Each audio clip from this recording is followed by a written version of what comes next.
নমস্কার। আকাশবাণী শিলচরের সংবাদ বিভাগ আয়োজিত বিশেষ আলোচনা অনুষ্ঠান জনাদেশ 2024-এ আপনাদের স্বাগত। পুরো দেশ আজ আগ্রহ নিয়ে বসে আছে লোকসভা নির্বাচনের ফলাফলের দিকে তাকিয়ে। সবাই অপেক্ষা করছেন আগামী 5 বছরের জন্য ভারতবর্ষের শাসন ক্ষমতা কাদের হাতে যায় এটা জানার জন্য। ভোট গণনা এখন মধ্য গগনে, চতুর্দিকে সারা দেশেই চলছে ভোট গণনা। সঙ্গে চলছে আমাদের এই বরাক উপত্যকার 2টি কেন্দ্র করিমগঞ্জ ও শিলচরেও ভোট গণনা। এই উপলক্ষে আজকে আমাদের সঙ্গে স্টুডিওতে এসছেন বিশিষ্ট সাংবাদিক তথা সম্পাদক অরিজিৎ আদিত্য। আমরা অরিজিতের কাছ থেকে জেনে নেব এই নির্বাচনে ভোট গণনা সংক্রান্ত তার মতামত, তার বিশ্লেষণ। স্বাগতম অরিজিৎ। ধন্যবাদ। এই যে এবারের যেটা জনাদেশ হতে যাচ্ছে, যে প্রক্রিয়া এখন চলছে, বিশেষ করে আমরা যদি চলে আসি আমাদের বরাক উপত্যকার 2টো কেন্দ্র শিলচর এবং করিমগঞ্জে, এক্ষেত্রে তোমার প্রাথমিক প্রতিক্রিয়া কি মনে হচ্ছে? প্রাথমিক প্রতিক্রিয়াটা হচ্ছে কোনো অপ্রত্যাশিত কোনো প্রবণতা এখন পর্যন্ত দেখা যাচ্ছে না। যেরকম আমরা ধরে রেখেছিলাম বা আমরা যেরকম আঁচ করতে পারছিলাম একদম গোড়া থেকে, সেদিকেই এগোচ্ছে। কীরকম? যেমন ধরুন শিলচর কেন্দ্রে যে অবস্থানটা রয়েছে, যে জনবিন্যাস রয়েছে বা যে দলগুলোর যে শক্তি রয়েছে, সাংগঠনিক শক্তি রয়েছে, সেদিক দিয়ে বিজেপি অনেকটাই গোড়া থেকেই এগিয়েছিল। এবং যেটাকে শিলচরকে সবসময় বলা হয় যে বিজেপির দুর্গ, সেই দুর্গটা এবারও অক্ষত থাকবে, এটা মোটামুটি স্পষ্ট ছিল। এবং এখন পর্যন্ত যে ভোটের যে রাউন্ড হয়েছে, তাতে বিজেপির যিনি প্রার্থী পরিমল শুক্লবৈদ্য, উনি প্রায় 1,47,000 ভোটে কংগ্রেসের প্রার্থীর থেকে এগিয়ে রয়েছেন। এইটা গেছে শিলচরের একটা ওপরের আমরা যদি পর্যালোচনা ধরি, যেটা একদম প্রত্যাশার সঙ্গে খাপ খেয়ে যাচ্ছে। দ্বিতীয়ত যে করিমগঞ্জটা এবার গোটা আসামের মধ্যেই করিমগঞ্জকে নিয়ে একটা প্রবল আগ্রহের জায়গা তৈরি হয়েছিল। যেদিন ডিলিমিটেশনটা হয় সেদিন থেকেই আগ্রহের জায়গাটা তৈরি হয়েছিল। সেটা হয়েছিল মূলত জনবিন্যাসের জন্য। কিন্তু করিমগঞ্জের যেটা শেষ মুহূর্তে করিমগঞ্জের কিছু নাটকীয় পরিবর্তন আমরা দেখতে পেয়েছি। যেমন কিছু বিধায়কের জার্সি বদল, যেটা আমরা সাংবাদিকরা যে শব্দটা সবসময় ব্যবহার করি, কিছু জার্সি বদল, সেটা দুদিকেই হয়েছে। কংগ্রেস থেকে কেউ শাসক দলের দিকে গেছে, আবার ইউডিএফ যেটা আরেকটা প্রধান, যেটা করিমগঞ্জে যাদের একসময় নিজেদের সাংসদ ছিল এবং যাদের করিমগঞ্জ যেটা বা পার্টিকুলারলি হাইলাকান্দিকে যেটা ইউডিএফের দুর্গ বলা হয়, সেখানে প্রবলভাবে সেই দুর্গে ফাটল ধরেছে। সব মিলিয়ে করিমগঞ্জের গোড়া থেকেই আমরা একটা ব্যাপার বুঝতে পারছিলাম, আমরা আঁচ করতে পারছিলাম যে করিমগঞ্জের যেটাই শেষমেশ যেটা রেজাল্ট হবে, সেটা একটা ফটো ফিনিশ, যেটাকে বলে ফটো ফিনিশ হবে, সেদিকে এগোচ্ছে। এবং গত যে 3টা যে রাউন্ড আমার হাতে যে তথ্যটা এসছে, কিপারাতমালা একটা রাউন্ডে 8,000 ভোটে এগিয়ে রয়েছেন। পরের রাউন্ডে গিয়ে দেখা যাচ্ছে যে কংগ্রেসের হাফিজ রশিদ চৌধুরী, উনি এগিয়ে গেছেন প্রায় 2,500 মার্জিনে। এবং খুব শেষ মুহূর্তে, এই মুহূর্তে আমাদের হাতে যে পরিসংখ্যানটা রয়েছে, সেখানে হাফিজ রশিদ চৌধুরী মাত্র 1,302টি ভোটে এগিয়ে রয়েছেন। তো এই যে 1,000 ভোটে এগিয়ে থাকা, লোকসভা ভোটের ক্ষেত্রে এটা কিন্তু কোনো সংখ্যাই নয়। আরেকটা ব্যাপার এখানে যেটা লক্ষ্য করা যাচ্ছে প্রথম থেকে, শিলচর ছেড়ে দাও, বাকি যে সংসদীয় আসনগুলো রয়েছে সেখানে যে গতিতে ভোট গণনা অগ্রসর হচ্ছে, করিমগঞ্জে কিন্তু সেটা হচ্ছে না। বিশেষ কিছু কারণে, প্রাকৃতিক কারণে করিমগঞ্জে সকাল থেকে আজকে খুব ঝড় বৃষ্টি হয়েছে, ফলে স্বাভাবিকভাবেই গণনাতে সেটা একটা প্রভাব, যার ফলে কি হয়েছে, ভোট গণনা এখন পর্যন্ত ততটা রাউন্ড কিন্তু এগোয়নি তখন। তো বলতে গেলে প্রাথমিক পর্যায়ে প্রায় রয়েছে করিমগঞ্জের ভোট গণনা, যেখানে হয়তো শিলচর অনেকখানি এগিয়ে গেছে। অনেকখানি তো সেই ক্ষেত্রে তুমি যেটা বলছিলে যে করিমগঞ্জে প্রথম থেকেই এরকম একটা প্রত্যাশা ছিল যে যেটাই হবে হাড্ডাহাড্ডি লড়াই ফটো ফিনিশ হবে, সেদিকেই সম্ভবত এগোচ্ছে। এখানে আরেকটা প্রশ্ন তোমাকে করতে যাচ্ছি, তৃতীয় যে প্রার্থীরা রয়েছেন শিলচর এবং করিমগঞ্জের সমষ্টিতে, এখানে একটা খুব একটা আকর্ষণীয় ব্যাপার দাঁড়াচ্ছে। শিলচরের ক্ষেত্রে যেটা তৃণমূল কংগ্রেসের প্রার্থী ছিলেন, অত্যন্ত কম ভোট এখন পর্যন্ত পেয়েছেন, এবং ঠিক সেই ব্যাপারটা ঘটেছে করিমগঞ্জেরও, কিন্তু শাহাবুল চৌধুরীর ক্ষেত্রে প্রত্যাশার থেকে অনেক কম ভোট কিন্তু তিনি এখন পর্যন্ত পেয়েছেন। এই দুটো ব্যাপার কিন্তু ওই তৃতীয় প্রার্থীর ক্ষেত্রে দুটো সমষ্টি। এখানের মধ্যে একটা খুব লক্ষণীয় বিষয় হচ্ছে যে শিলচরের ক্ষেত্রে যদি ধরি আমরা, শিলচরের ক্ষেত্রে কিন্তু তৃণমূলের সংগঠন বলতে কিছুই নেই, কিছুই নেই সংগঠন বলতে। করিমগঞ্জের ক্ষেত্রে কিন্তু সেটা নয়, করিমগঞ্জের ক্ষেত্রে ইউডিএফ এর একটা পাকাপুক্ত সংগঠন ছিল, এবং হাইলাকান্দিতে এখন ডিলিমিটেশনের পর 2টো বিধানসভা কেন্দ্র হয়েছে, কিন্তু এখনও সেখানে 3 জন বিধায়ক রয়েছেন এবং বদরপুরে 1 জন বিধায়ক রয়েছেন। তারপরেও কিন্তু শাহাবুল ইসলাম চৌধুরী, যিনি পারুল নামে বেশি পরিচিত, তিনি নিজের বিধানসভা কেন্দ্র, যেটা উত্তর করিমগঞ্জের যেটা লোকসভা নির্বাচন হয়েছে, সেখানে গত 2টো নির্বাচনে, একটাতে উনি ইউডিএফ থেকে দাঁড়িয়েছিলেন, আর গত বিধানসভা নির্বাচনে ইউডিএফ কংগ্রেসের আঁতাত হওয়ার জন্য উনি রাইজোর দল থেকে দাঁড়িয়েছিলেন। সেখানে কিন্তু এইবারের চেয়ে বেশি ভোট তিনি পেয়েছিলেন, শুধু বিধানসভাতেই তিনি থেকে বেশি ভোট পেয়েছেন, অনেক বেশি ভোট পেয়েছেন, কিন্তু এইবার উনি সেটা পাচ্ছেন না। এটা একটা খুব লক্ষণীয় প্রবণতা।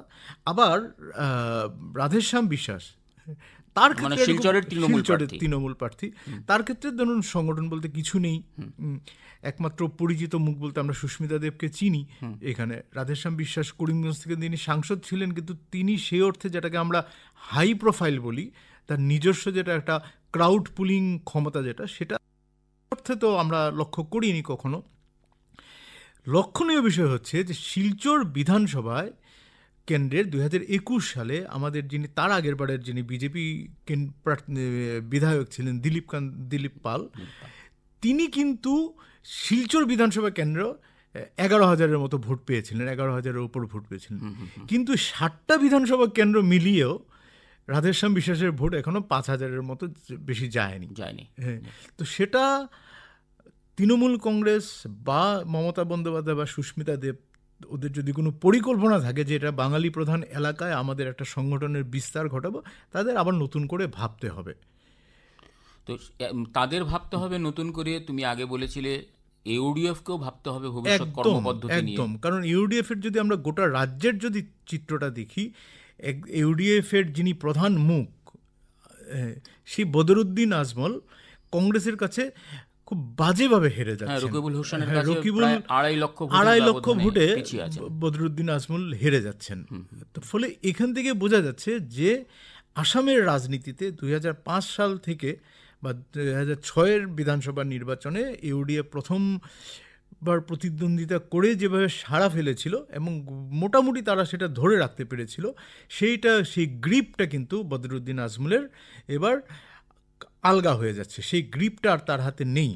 সংখ্যালঘু ভোট, সেই সংখ্যালঘু ভোটটার উপর তার নিয়ন্ত্রণটা ধীরে ধীরে শিথিল, মানে কি এবার একটা বড় রকমের ধাক্কা খেয়েছে, যেটা আগামী দিনে বরাক উপত্যকার তো বটেই, গোটা আসামের সার্বিক রাজনীতির ক্ষেত্রেও একটা অন্যরকম সমীকরণের সৃষ্টি করবে। ঠিক কথা। তো এই ক্ষেত্রে এই সূত্রেই আমার জানতে ইচ্ছে করছে, এই সংখ্যালঘু ব্যাপারটা বললে তো আসামের রাজনীতিতে এটা কিন্তু খুবই প্রাসঙ্গিক, অপ্রিয়ভাবে প্রাসঙ্গিক। তো সেই ক্ষেত্রে করিমগঞ্জ লোকসভা সমষ্টির কথা যদি আমরা দেখি, সেটা কিন্তু সংখ্যালঘু প্রধান কেন্দ্র। 100। তো এক্ষেত্রে 2,03,000 মতো সংখ্যালঘু ভোট বেশি রয়েছে।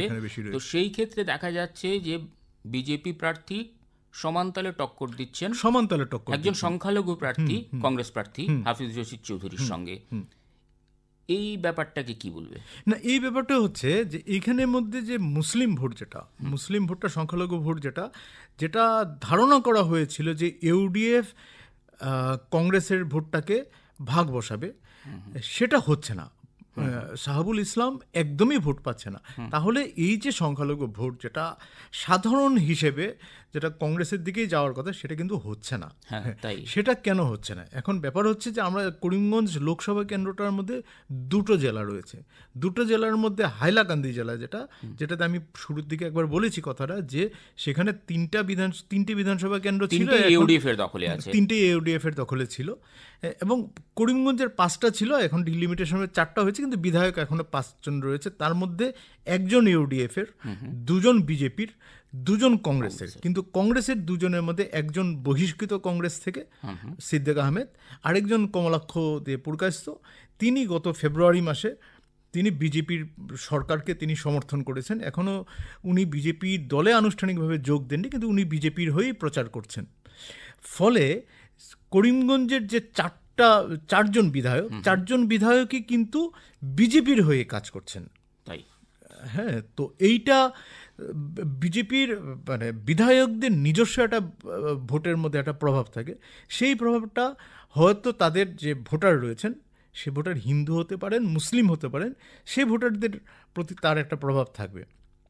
তাহলে সেই প্রভাবটা ইউডিএফ এর ক্ষেত্রে থাকলো না কেন? হাইলাকান্দির সেখানেই।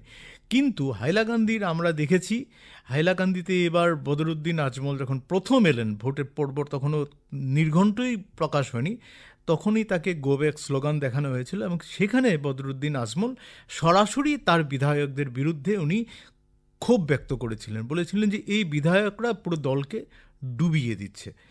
এবং ভোটের পর ভোটের দিন খুব লক্ষণীয় বিষয় হচ্ছে, ভোটের দিন ইউডিএফের যিনি প্রার্থী, তিনি দুপুর 12টা নাগাদ একটা ফেসবুক লাইভ করে উনি প্রায় কার্যত সারেন্ডার করেছেন, এবং তিনি একটা বিবেক ভোটের ধর্মনিরপেক্ষ শক্তিকে ভোট দিন, মানে এখানে উনি হাফিজ রশিদ আহমেদ চৌধুরীকেই ইঙ্গিত করেছেন যে তার দিকেই যাতে সংখ্যালঘু ভোটগুলো যায়।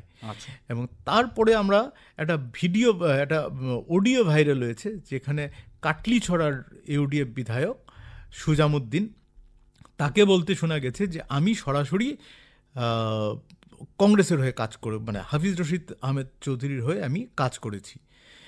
তো এটা নিয়ে তদন্ত চলছে, ওদের দলীয়ভাবে তদন্ত চলছে, সেটা আর কি ফল আসবে ভগবান জানে। কিন্তু এইগুলো কাজ করেছে, এইগুলো মানে ইউডিএফের যারা বর্তমানে বিধায়ক রয়েছেন, ওরাও চাননি যে ইউডিএফের প্রার্থী কোনো একটা ভালো ফল করুক। এটা ওদের দলের ভেতরে নানা রকমের অন্তর্গোন্দল হয়তো রয়েছে। আচ্ছা, এখানে কি তুমি বলতে চাও যে অনেকের এরকম একটা ধারণা ছিল দীর্ঘদিন ধরে, বরাক উপত্যকার ভোটে ধর্মটা বা ধর্মীয় রাজনীতিটা প্রাধান্য পেত। এবারের যে এই যে বিশ্লেষণটা তুমি করলে বা আমরা যেটা দেখছি, সেটা থেকে কি তোমার মনে হচ্ছে যে সেই জায়গাটার থেকে বরাক উপত্যকার ভোটাররা একটু একটু করে সরে আসছেন? না, দেখো একটা ব্যাপার আছে কি, হ্যাঁ একটা ব্যাপার, মানে বিজেপি সরকার আমরা কিছু কিছু পদক্ষেপ যেগুলো আপাত দৃষ্টিতে মনে হচ্ছে যে এইগুলো মুসলিমদের ঠিক পক্ষে যাচ্ছে না, যেমন ধরো মাদ্রাসা বন্ধ করে দেওয়া বা 3 তালাক বন্ধ করে দেওয়া, কিন্তু মুসলিমদের মধ্যে একটা খুব লক্ষণীয় একটা সামাজিক পরিবর্তন হচ্ছে, যে সেখানে ওদের মধ্যে একটা মধ্যবিত্ত শ্রেণী গড়ে উঠছে, নতুন করে একটা শ্রেণী গড়ে উঠছে। এবং যেটা আমাদের যিনি মুখ্যমন্ত্রী, উনি বারবার একটা কথা বলছেন যে এই যে মুসলিম সমাজ যারা এতদিন ধরে পিছিয়ে ছিল শিক্ষাক্ষেত্রে, তাদের সমপর্যায়ে নিয়ে যেতে হবে, সেটা মাদ্রাসা শিক্ষা দ্বারা সম্ভব না। ফলে ওদের আধুনিক শিক্ষার প্রয়োজন, ওদের মুসলিম সমাজ থেকে ইঞ্জিনিয়ার ডাক্তাররা বেরিয়ে আসুক, এবং সেটা বেরিয়েও আসছে, সেটা বিভিন্ন প্রতিযোগিতামূলক। ফলে মাইন্ডসেটটা কোথাও না কোথাও একটা চেঞ্জ হচ্ছে। দ্বিতীয়ত এই যে 3 তালাকের ব্যাপারটা বলুন বা বহু বিবাহ বাল্য বিবাহ, সরকারের যে একটা কড়া পদক্ষেপ, সেটা কিন্তু মুসলিম মহিলা যারা রয়েছেন তাদের কিন্তু প্রভাবিত করছে, তাদের মধ্যে একটা ইতিবাচক সাড়া কিন্তু ফেলছে। 3 নম্বর যে কথাটা বিজেপি সরকার বা বিজেপি কর্মকর্তারা সবসময় বলেন, সেটা হচ্ছে যে সরকারের যেগুলো বিভিন্ন জনকল্যাণমূলক প্রকল্পগুলো রয়েছে, যেমন বিনামূল্যে চাল বা আরও যেগুলো রয়েছে স্বাস্থ্যর ক্ষেত্রে যেগুলো রয়েছে, স্বাস্থ্য বিমা রয়েছে, সেগুলোর উপকার কিন্তু শুধু যে হিন্দুরা পাচ্ছেন তা তো নয়, মুসলিমরাও পাচ্ছেন। সেটার একটা ব্যাপার হয়তো কাজ করছে সেখানে। বুঝতে পারছি, মানে সুবিধে প্রাপকের যে ব্যাপারটা, সুবিধা প্রাপকের একটা, সবাই পাচ্ছেন। হ্যাঁ, যেমন গোটা দেশে এখন বিনামূল্যে রেশন পাচ্ছেন গিয়ে প্রায় 80 কোটি পরিবার, 80 কোটি মানুষ। তাদের মধ্যে নিশ্চয়ই একটা বড় সংখ্যক, উল্লেখযোগ্য সংখ্যক স্বভাবতই সংখ্যালঘু মুসলমান সম্প্রদায়ের থাকবে। ফলে ওদের মধ্যে একটা সামাজিক, আমাদের যারা মুসলিম, আমাদের সমাজে যারা মুসলিম ধর্মাবলম্বীরা রয়েছে, তাদের মধ্যে হয়তো সামাজিক ক্ষেত্রে যে পরিবর্তনটা হচ্ছে সেটা হয়তো কিছুটা হলেও কাজ করতে পারে। তার মানে তুমি বলতে চাইছো এটাই, যে এতদিন ধরে, অন্তত গেল 20 বছর ধরে বরাক উপত্যকার ভোটে যে ব্যাপারটা সবচেয়ে বেশি প্রভাব বিস্তার করত, ধর্ম, সেটা ঠিক ধীরে ধীরে ধীরে ধীরে ওই যে অবস্থান থেকে হয়তো না হলে এই যে করিমগঞ্জটাকে যদি আমরা একটা প্যারামিটার যদি ধরি, সেটাই করিমগঞ্জটা যে একটা সূচক হিসেবে যদি ধরি করিমগঞ্জে, তাহলে এই যে এত 2 লক্ষ মতো যে মুসলিম ভোট বেশি, তার মধ্যে পারুল চৌধুরী নেই, একদম নেই বলতে গেলে। তাহলে এই যে মুসলিম ভোটটা বিজেপি পাচ্ছে, সেটা তো শুধু গায়ের জোরে পাচ্ছে না, নিশ্চয় না, সম্ভব না, গায়ের জোরে সম্ভব না। তাহলে এই মুসলিম ভোটটা যে পাচ্ছে, সেটা তো এটা যেটাকে মানে নিরপেক্ষভাবে একটা বিশ্লেষণ খুব প্রয়োজন কিন্তু এটা। এবং এটা থেকে এটা কিন্তু আমাদের রাজনীতি শুধু নয়, আমাদের সমাজের একটা কিন্তু একটা দিশা, একটা ইঙ্গিত কিন্তু আমরা সেখান থেকে পেয়ে যাচ্ছি, বোঝা যাচ্ছে। এতক্ষণ বরাক উপত্যকা নিয়ে চর্চা করলাম, একটু সরে এবার আমরা রাজ্য পর্যায়ে চলে যাই। রাজ্য পর্যায়ে যদি দেখি তাহলে দেখতে পাবো যে 3টে আসনে কংগ্রেস এখন পর্যন্ত এগিয়ে রয়েছে। বাকিগুলোতে হয় ভারতীয় জনতা পার্টি, না হলে তার জোট সঙ্গীরা এগিয়ে রয়েছে। তো উল্লেখযোগ্য ব্যাপার তুমি একটু আগেই বলেছো, ইউডিএফ এর প্রধান বদরুদ্দিন আজমল বিপুল ভোটে পিছিয়ে আছেন। সেটাকে ছেড়ে যদি আমরা দেখি তাহলে দেখবো জোরহাট আসনে এগিয়ে আছেন গৌরব গগৈ কংগ্রেসের, এবং নগাঁও আসনে প্রদ্যোৎ বরদলৈ কংগ্রেসের। এই যে গোটা আসামের যে বরাক উপত্যকা বাদ দিয়ে বাকি যে 12টা আসন আছে, এক কথায় তোমার কি মনে হচ্ছে, উল্লেখযোগ্য কি মনে হচ্ছে এবারে? না, উল্লেখযোগ্য মনে হচ্ছে যে মুসলিম ভোটটা, যে মানে মুসলিম সমাজটা যে ইউডিএফকে যে সরাসরি প্রত্যাখ্যান করছে এবার। তার মানে ইউডিএফ এর তুমি বলতে চাইছো যে আসামের রাজনীতিতে এইবারে প্রায় অপ্রাসঙ্গিক হয়ে পড়ছে ইউডিএফ। এর নানা কারণ রয়েছে, এই কারণগুলো হয়তো এখানে বিশ্লেষণ করার সময় আমাদের হাতে নেই। কিন্তু এটা কিন্তু এটা খুব লক্ষণীয় বিষয় যে এই প্রবণতাটা ব্যাপকভাবে প্রত্যাখ্যাত হচ্ছে। রইল বাকি জোরহাটের যে ব্যাপারটা, জোরহাট নিয়ে যিনি প্রার্থী জোরহাটের গৌরব গগৈ, তার কিন্তু প্রথম পছন্দ ছিল নগাঁও, কারণ নগাঁওয়ের যে জনবিন্যাস, সেই জনবিন্যাসটা যে কংগ্রেসকে সুবিধা করে দেবে, সেটা গৌরব গগৈ আগেই আজ করতে পেরেছিল, সেই সংখ্যালঘু প্রধান কেন্দ্র। কিন্তু গৌরব গগৈকে শেষমেশ ওদের কংগ্রেসের ভেতরের নানা সমীকরণে প্রদ্যোৎ বরদলৈ কার্যত একটু বিদ্রোহের মতোই ঘোষণা করেছিলেন যে তাকে বঞ্চিত করা হলে সেটা ভালো হবে না, এরকম একটা বলেছিলেন উনি। এবং কংগ্রেস হাইকমান্ড যে কোনো কারণেই হোক শেষমেশ প্রদ্যোৎ বরদলৈকে নগাঁওয়ে রেখে গৌরব গগৈকে জোরহাটে দেওয়া হয়েছে। এবার জোরহাট যে কেন্দ্রটা, সেই কেন্দ্রে যেটা কংগ্রেসের শক্তি বলা হয়, যে সংখ্যালঘু ভোটের জায়গাটা, সেখানে সংখ্যালঘু জনসংখ্যাটা অনেকটাই কম, তুলনামূলকভাবে অনেকটাই কম। কিন্তু সেখানে গৌরব গগৈয়ের লোকসভার পারফরমেন্স যেটা, সেটা অসমিয়াদের মধ্যে একটা গৌরবের একটা জায়গা তৈরি করে দিয়েছে। আমার যারা অসমিয়া বন্ধুবান্ধব রয়েছেন, যারা আপার আসামে রয়েছেন, তাদের সঙ্গে যে কথা হয়েছে, তাদের অনেকেই বলেছেন যে হেমবড়ুয়ার পর আসাম থেকে একজন সাংসদ পাওয়া গেছে লোকসভায়, যিনি অত্যন্ত স্পষ্ট ভাষায়, প্রাঞ্জল ভাষায় সরকারকে ভুল ত্রুটিগুলো বা সরকারকে আক্রমণ করতে পারে। গৌরব গগৈ একটা তার নিজস্ব একটা গৌরবের বলয় উনি তৈরি করতে পেরেছেন। এখানে সংশয়ের জায়গা ছিল পার্টিকুলারলি জোরহাট কেন্দ্রে, যে চা বাগান ভোট, যেটা চা বাগান ভোটটা আমাদের কাছে যতটুকু খবর রয়েছে, সেখানে রূপজ্যোতি কুর্মী বিজেপি বিধায়ক, যিনি কংগ্রেস থেকে বিজেপিতে গেছেন, উনি চা বাগান সম্প্রদায়ের মানুষ এবং উনি সেই চা বাগান ভোটটা ধরে রাখতে পেরেছেন, যেটা গৌরব গগৈর মাইনাস হওয়ার কথা। কিন্তু মাজুলির জায়গাটা কিন্তু গৌরব গগৈ খুব সম্ভবত এখনো বিধানসভা ভিত্তিক পরিসংখ্যানগুলো আসেনি, হ্যাঁ, এবং অসমীয়া সমাজ যেটা মূল স্রোতের অসমীয়া সমাজ যেটাকে খিলঞ্জিয়া বলা হয়, হ্যাঁ, সেটা কিন্তু গৌরব গগৈর পক্ষে গেছে। এবং তপন গগৈ যিনি বিজেপির প্রার্থী, তার বিরুদ্ধে একটা অ্যান্টি ইনকামবেন্সি এবার প্রবলভাবে ছিল।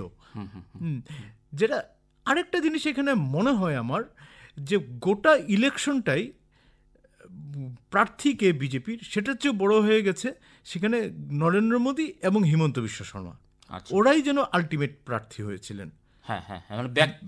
ব্যক্তিকেন্দ্রিক। হ্যাঁ, সেখানে তপন গগৈ বা রঞ্জিত দত্ত বা প্রদান বড়ুয়া তাদের কিন্তু সেইভাবে লাইমলাইটে আসতে আমরা দেখিনি। পুরো প্রচারটাই কিন্তু হিমন্ত বিশ্ব শর্মার হাতে ছিল। ফলে এইখানে হিমন্ত বিশ্ব শর্মার সঙ্গে গৌরব গগৈর একটা ইগো ক্লেশ সে আগের থেকেই রয়েছে, সেটা আরেকটা অধ্যায়। সেটারও হয়তো কিছুটা হলেও প্রভাব হয়তো পড়েছে। আচ্ছা, এই মুহূর্তে আমাদের হাতে যে পরিসংখ্যান আসছে সেখানে বলছে যে শিলচর কেন্দ্রে বিজেপি প্রার্থী পরিমল শুক্লবৈদ্য এগিয়ে আছেন 1,52,998 ভোটে এই মুহূর্তে, নিকটতম প্রতিদ্বন্দ্বী সূর্যকান্ত সরকার কংগ্রেসের তার থেকে। আর করিমগঞ্জ কেন্দ্রে কংগ্রেস আবার এগিয়ে গেছে হাফিজ রশিদ চৌধুরী, কিন্তু সেই একদম কম 2,093 ভোটে মাত্র এগিয়ে রয়েছেন। আর ডিফু কেন্দ্রে যথারীতি বিজেপি এখনো এগিয়েই আছে, 59,780 ভোটে এগিয়ে আছেন অমরসিং টিসু বিজেপির। কংগ্রেসের নির্দল যিনি ছিলেন জিআই কাথার, যিনি এককালে করিমগঞ্জের জেলা উপায়ুক্ত ছিলেন জন সিং কাথার, তার থেকে এগিয়ে আছেন 59,780 ভোটে। তো এটা হলো এখনকার পরিসংখ্যান। তো আচ্ছা, তো যে আলোচনাটা হলো যে সামগ্রিকভাবে আসামের পর্যালোচনা হলো, এবারে একটু শুধু ছুঁয়ে যায় জাতীয় পর্যায়টা। জাতীয় পর্যায়ে বিজেপির স্লোগান ছিল আপ কি বার 400 পার। তো এখন পর্যন্ত যে গতি প্রকৃতি দেখা যাচ্ছে, তোমার কি মনে হচ্ছে সেটা হবে? না, সেটা তো হওয়ার কোনো প্রশ্নই নেই।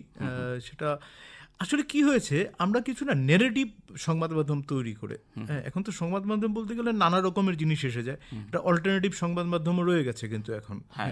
সব কিছু মিলে একটা নেগেটিভ যে তৈরি হয়েছিল, পার্টিকুলারলি শনিবারের এক্সিট পোলের পর, যে বিজেপি একটা প্রচণ্ড রকম ভালো রেজাল্ট করবে, প্রায় 400 আপকিবার 400 পারটা ছুঁয়ে ফেলতে পারে। কিন্তু সেখানে রাজ্যভিত্তিক যে ফলাফলগুলো এক্সিট পোলে দেখানো হয়েছিল সেগুলো নিয়ে কিন্তু আমার ব্যক্তিগতভাবে কিছু জায়গায় সংশয় ছিল। যেমন কেরালাতে বলা হয়েছে 3টে পেয়ে যাবে বিজেপি, পশ্চিমবঙ্গে বলা হয়েছে বিজেপি 25টা পেয়ে যাবে, যেটা আমরা যতটুকু ফলো করি সেটা আমার মনে হয়েছে হবে না, এরকম হওয়ার কোনো সম্ভাবনা নেই, বাস্তব থেকে অনেক দূরে এক্সিট পোলটা। এই এক্সিট পোলটা বা উত্তরপ্রদেশ, হ্যাঁ, উত্তরপ্রদেশ কিন্তু গেম চেঞ্জার হয়ে যাচ্ছে এবার। হ্যাঁ, 80টা আসনের মধ্যে দেখা যাচ্ছে, যেটা ভারতীয় জনতা পার্টি যেখানে 62 বা 63টা আসন ছিল, এবারে এখন পর্যন্ত দেখা যাচ্ছে 34 থেকে 35টা আসনেই শুধু এগিয়ে আছে। এটা কিন্তু মারাত্মক। এটা উত্তরপ্রদেশটা সবসময় উত্তরপ্রদেশটা একটা থাকে, মানে নির্ণায়ক একটা জায়গা থাকে। এবার নির্ণায়কটা হচ্ছে, তবে সেটা বিজেপির পক্ষে হচ্ছে না। শেষমেশ হয়তো বিজেপি এনডিএই সরকারে আসবে, কিন্তু যেটা 400 পারের যে একটা স্বপ্ন যেটা নরেন্দ্র মোদী দেখিয়েছিলেন সেটা থেকে অনেকটাই দূরে থেকে যাবে। মহারাষ্ট্রে বিজেপির ফল ভালো হচ্ছে না, রাজস্থানেও কিছুদিন আগে বিধানসভায় ওরা জিতলো, বিজেপি জিতলো বিধানসভা, এবার লোকসভাতে কিন্তু ওদের আসন কমছে। ঠিক উল্টো ব্যাপারটা কিন্তু দেখা যাচ্ছে মধ্যপ্রদেশের ক্ষেত্রে, মধ্যপ্রদেশেও হ্যাঁ, এটা কি ক্লিন সুইপ যাকে বলে, প্রায় তাই হতে যাচ্ছে। কারণ এইখানে একটা ব্যাপারও আছে, রাজস্থানে কিন্তু বিজেপির মধ্যে কিছু অন্তর্কন্দল ছিল, বসুন্ধরা সিং রাজেকে একদম শেষ মুহূর্তে মুখ্যমন্ত্রিত্ব না দেওয়া।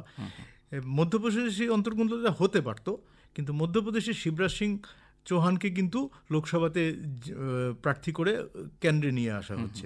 ফলে একজন ব্যক্তিকে, একজন নেতাকে কেন্দ্র করে যে একটা দলের মধ্যে যে অন্তর্কন্দলের প্রেক্ষাপট তৈরি হয়, সেটা কিন্তু মধ্যপ্রদেশে হয়নি, যার ফলে এটা হচ্ছে। যেটা প্রধানমন্ত্রী বা স্বরাষ্ট্রমন্ত্রী নিজস্ব রাজ্য গুজরাটেও কিন্তু এখন পর্যন্ত দেখা যাচ্ছে ক্লিন সুইপের সম্ভাবনা কম, কম। 2 বা 3টে আসন হয়তো তাদের হাত থেকে কিছুটা বেরিয়ে যাবে। হয়, কিছুটা খুব স্বাভাবিক এটা, যে এটা অ্যান্টি ইনকামবেন্সি হবে। 10 বছর ধরে একটা সরকার রয়েছে, সে যে দলেরই সরকার থাকুক, মানুষের সব আশা প্রত্যাশা পূরণ করা তার পক্ষে সম্ভব হয় না সবসময়। এটার আরেকটা উদাহরণ সম্ভবত ওড়িশা। হ্যাঁ, ওড়িশাতে যেটা উড়িষ্যা, হচ্ছে বিধানসভা উড়িষ্যাতে এবং যেটা, লোকসভা। লোকসভা। হ্যাঁ, হ্যাঁ, খুব ইন্টারেস্টিং কিন্তু উড়িষ্যার ব্যাপারটা। হ্যাঁ, উড়িষ্যাতে কিন্তু মানে পট্টনায়ক পরিবারের হাত থেকে যে এইভাবে যে বেরিয়ে যাচ্ছে এবার বিধানসভাটা, হ্যাঁ, হ্যাঁ, হ্যাঁ, খুব লক্ষণীয় বিষয়। হ্যাঁ। মানুষের মধ্যে একটা ক্ষোভ থাকেই, ক্ষোভ আসবেই মানুষের মধ্যে। সরকারকে বা একটা রাজনৈতিক দলকে কিছু প্রতিশ্রুতি তাকে দিতেই হবে। সেই প্রতিশ্রুতিটা তার বাস্তবের সঙ্গে কতটুকু বাস্তবসম্মত, সেটাকে বাস্তবে কতটুকু তার পক্ষে ম্যাটেরিয়ালাইজ করা সম্ভব, সেটা পরের কথা। কিন্তু সরকার কিন্তু বা একটা রাজনৈতিক দল তাকে প্রতিশ্রুতি দিতেই হয়। সেই প্রতিশ্রুতিগুলো অনেক সময় গিয়ে আমাদের নানা রকমের পরিকাঠামোর জন্য সেগুলো হয়তো সম্ভব হয় না। ফলে মানুষের মধ্যে হতাশা জন্মায়, মানুষের মধ্যে ক্ষোভ জন্মায়। এখন কথা হচ্ছে যে সেই ক্ষোভগুলো যে জন্মাচ্ছে, সেই ক্ষোভগুলো যে তৈরি হচ্ছে, সেগুলো যে প্রতিফলন ঘটবে সেটা হচ্ছে কি সংবাদ মাধ্যমের মাধ্যমে আসবে সেটা। তাই। কিন্তু খুব পরিতাপের কথা, সংবাদ মাধ্যমে সেগুলো আসেনি এতদিন। সংবাদ মাধ্যম, আমি একজন সাংবাদিক হিসেবেই বলছি কথাটা, যে সংবাদ মাধ্যম খুব একপেশে সংবাদই এত পরিবেশন করে গেছে, যেটা কোনো রাজনৈতিক দলের পক্ষেই খুব ভালো লক্ষণ নয়। কিন্তু রাজনৈতিক দলগুলো কিন্তু মানুষের পালসটা বুঝবে কিন্তু সংবাদ মাধ্যমকে যে জন্য সমাজের দর্পণ বলা হয়। তাই তাই হ্যাঁ, সেই দর্পণে যদি একটা উল্টো ছবি যদি প্রতিবিম্বিত করা হয়, যেটা সরকারকে একদিকে বলতে গেলে ভুল পথেই চালিত করছে, তো সেটা গণতন্ত্রের জন্য আমার মনে হয় না খুব একটা সুস্থ লক্ষণ। তবে ব্যাপারটা হলো এভাবে জনগণ তাদের রায় দিচ্ছেন, যে ক্ষেত্রে তাদের কথা হয়তো প্রতিবিম্বিত হয়নি সংবাদ মাধ্যমের ক্ষেত্রে গণতন্ত্রের চতুর্থ স্তম্ভে, কিন্তু তাও কিন্তু শেষ ক্ষমতা কিন্তু জনগণ দেখাচ্ছেন। জনগণ এটা কিন্তু জনগণের আবার ঊর্ধ্বে প্রমাণ করলো আমাদের গণতন্ত্র যে কতটুকু ভাইব্রেন্ট। সে যে দলই আসুক, যে দলই ক্ষমতায় আসুক, গণতন্ত্রে পালাবদল হবেই। এখনও যে পরিস্থিতি, এনডিএ যে সরকার গড়বে না এরকম কোনো কথা নেই, এনডিএ সরকার গড়তেই পারে। তারপরেও আমরা জানি, তারপরেও ম্যাজিক ফিগার থেকে দূরে দুই পক্ষ থেকে গেলে নানা রকমের শব্দ এগুলো রাজনীতিতে এসে যায়, ঘোড়া কেনা বেচা, নানা রকমের শব্দ আমরা পরিচিত। কিন্তু তারপরেও যে কথাটা বলতে হবে, যে এই যে খণ্ডিত জনাদেশ যদি হয়, সেটাও কিন্তু একটা ভাইব্রেন্ট ডেমোক্রেসিরই লক্ষণ। তার মানে আমাদের গণতন্ত্র কতটুকু পরিণত, অনেকের মনেই হয়তো সন্দেহ থেকে যায়, কিন্তু আবার এটা প্রমাণিত হলো যে আমাদের গণতন্ত্র এখন যথেষ্ট পরিণত। আরেকটা উল্লেখযোগ্য বিষয়, আমাদের প্রতিবেশী রাজ্য মণিপুর, তুমি দেখতেই পাচ্ছ শাসক দল এখন পর্যন্ত 2টো আসনেই কিন্তু পিছিয়ে আছে। তো সেটা সম্ভবত সাম্প্রতিক যে জাতি দাঙ্গার যে ইয়েটা ছিল, সেখানে প্রচুর ঋণাত্মক একটা প্রভাব ফেলেছে, যার ফলে সেটা হচ্ছে, আমরা দেখতে পাচ্ছি। তো অরিজিৎ, হাতে যখন একটা সময় খুব একটা বেশি নেই, আমরা আবার চলে আসি আমাদের বরাক উপত্যকাতে। আমাদের বরাক উপত্যকার 2টো আসন নিয়েই এবারে লোকসভা প্রচারে, তুমি খুব কাছ থেকে লোকসভা প্রচারটা দেখেছো, নির্বাচনী প্রচারটা দেখেছো, এবারের প্রচারে কোনো বিশেষত্ব তোমার নজরে পড়েছে কি, যেগুলো ধরো আগে তেমন দেখা যায়নি? প্রচারে বিশেষত্ব বলছি প্রচারে এবার যে এরকম মেরে প্রচার আমরা সাংবাদিক হিসেবে পাইনি। হ্যাঁ, সাংবাদিকদের পক্ষে কিন্তু খুব মুশকিল। এটা গরম গরম ভাষণ হবে, কারণ এখানে আমি কাউকে খাটো করে বলছি না, যে একটা জায়গাতে কিন্তু প্রার্থী, যে দলের যে প্রার্থীর কিন্তু একটা ওয়েটের ব্যাপার থাকে। আমরা শিলচরে কিন্তু সবসময় কিন্তু প্রার্থীদের কিন্তু একটা হেভি ওয়েট প্রার্থী পেয়েছি। কবীন্দ্র পুরকায়স্থ, সন্তোষ মোহন দেব, নুরুল হুদা, তাদের নিজস্ব একটা অরা ছিল, তাদের নিজস্ব একটা গ্ল্যামারি যদি বলি আমরা, একটা কেরিশমা ছিল। তার পরবর্তীতে আমরা পেয়েছি সুস্মিতা দেব এবং রাজদীপ রায়, দুজনই অত্যন্ত সুবক্তা, দুজনই অত্যন্ত একটা সম্ভাবনা নিয়ে রাজনীতিতে এসেছিলেন এবং এখনও আছেন, তারা সম্ভাবনা নিয়েই আছেন। সেই জায়গায় এবার কিন্তু আমাদের যারা প্রার্থী হয়েছেন, আমি কাউকে খাটো করছি না, কিন্তু তাদের সেই ঔজ্জ্বল্যটা মধ্যে খামতি ছিল। পরিমল শুক্লবৈদ্য বহুদিনের পুরনো নেতা, তার একটা নিজস্ব পরিচিতি রয়েছে, যেটা তাকে বাড়তি সুযোগও দিয়েছে, প্লাস তার সাংগঠনিক শক্তির জায়গাটা ছিল। কংগ্রেসের যিনি প্রার্থী, তার নাম সূর্যকান্ত, কিন্তু সূর্যকে না কখনো কংগ্রেস উদয় হতে দেয়নি। কংগ্রেসের যে আজকে যে এই যে অবস্থা, এটার একটা বড় কারণ হচ্ছে কংগ্রেস নেতারা কখনোই পরের সারির নেতাদেরকে উঠতে দেয়নি সেভাবে। এটা কংগ্রেসের একটা মুশকিলের জায়গা, কংগ্রেসের পতনেরও এটা একটা জায়গা বলা যেতে পারে। ফলে সেই সূর্যের উদয়টা হয়নি। রাধেশ্যাম বিশ্বাস আমার মনে হয়েছে পুরো ইলেকশনটাতেই তাকে আড়ালেই ছিলেন তিনি। পুরো প্রচার যেটা হয়েছে সেটা সুস্মিতা দেবী নিয়েছেন। তার নিজস্ব একটা কেরিশমা রয়েছে সুস্মিতা দেবের। ফলে আমাদের এখানে প্রচারটা একদমই মেরমেরে হয়েছে।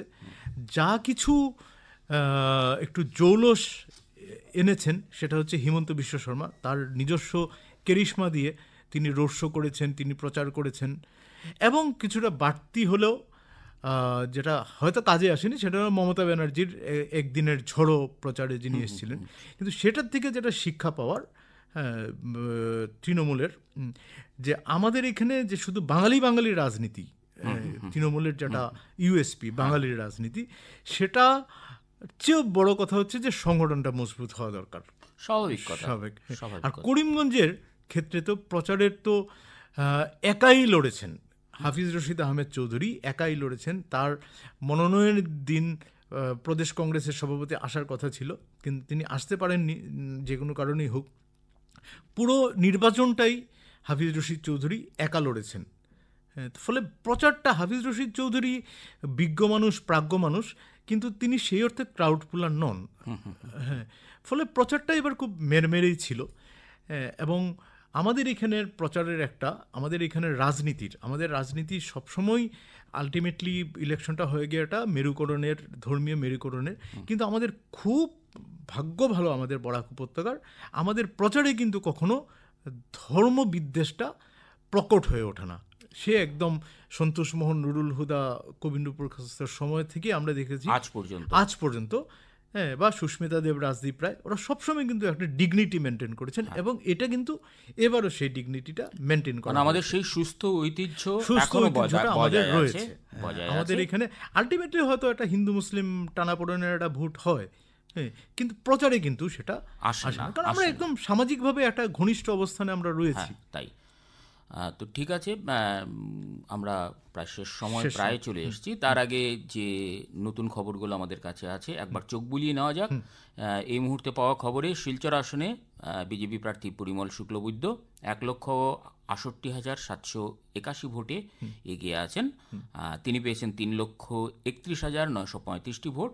আর কংগ্রেস প্রার্থী সূর্যকান্ত সরকার এখন পর্যন্ত পেয়েছেন 1,63,154টি ভোট। অন্যদিকে যদি নগাঁও আসনে আমরা দেখি, নগাঁও আসনে কংগ্রেসে প্রার্থী প্রদ্যোৎ বরদলৈ এগিয়ে আছেন 1,28,477 ভোটে। তার নিকটতম প্রার্থী বিজেপির সুরেশ বরা থেকে। দ্বিতীয় স্থানে এই মুহূর্তে দেখা যাচ্ছে না, যেখানে দ্বিতীয় স্থানে চলে এসেছেন বিজেপির সুরেশ বরা। হ্যাঁ, বরপেটা আসনে এজেপি প্রার্থী ফণীভূষণ চৌধুরী, মিত্র জোটের প্রার্থী ফণীভূষণ চৌধুরী 1,43,475 ভোটে এগিয়ে আছেন। ধুবড়ী আসনে কংগ্রেস প্রার্থী রকিবুল হোসেন 4,88,788 ভোটে এগিয়ে আছেন। তার নিকটতম প্রতিদ্বন্দ্বী বদরুদ্দিন আজমল, ইউডিএফ, তার থেকে।